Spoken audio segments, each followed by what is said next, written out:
entering Jennifer Klassen's backyard, you don't want to leave. Klassen, the manager at Centro Garden, has created a space that is both beautiful and functional. So our family spends a good chunk of our time outside in the summer. We live in a house in downtown Burlington, so we don't have as much space as some of the newer subdivisions. So we find it to be an extension of our living area. And so on weekends when we're all home, we eat every meal outside. During the week, typically it's supper outside, and our kids can enjoy the backyard, and we play out here and play on the front street and do spend a lot of time. When planning your backyard oasis, what are some of the essentials you want to consider? Do you want to have somewhere comfortable to sit? You want to outfit that maybe with some extra throw cushions for people that need something behind their back, or a nice blanket for when it gets cooler in the evening. Servingware that you can move from inside to outside. So I always like a nice big tray, whether that's wood or whatever material you have, and some dishes that stand up well outside. So I don't typically myself bring out my stemmed wine glasses. I have some wine glasses without stems that I use outside. There's some nice plastic that you can get as well.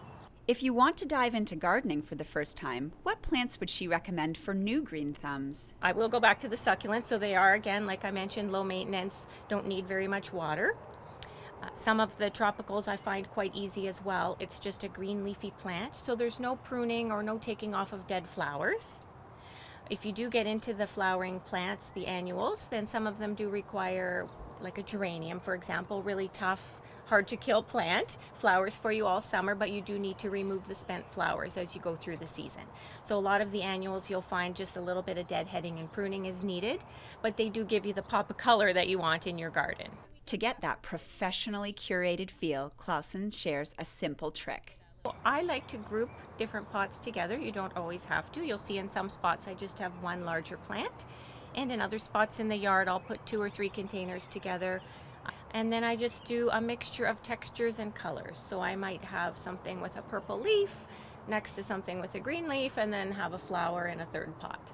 To keep your yard welcoming well into the evening, don't forget illumination. We've strung some little mini lights or patio lights through the gazebo and up towards the house at nighttime, because we found it was getting dark out here by 9 o'clock, and so this extends your stay outside in your backyard, so we can sit out here quite comfortably till 11 or 12 and enjoy our space out here.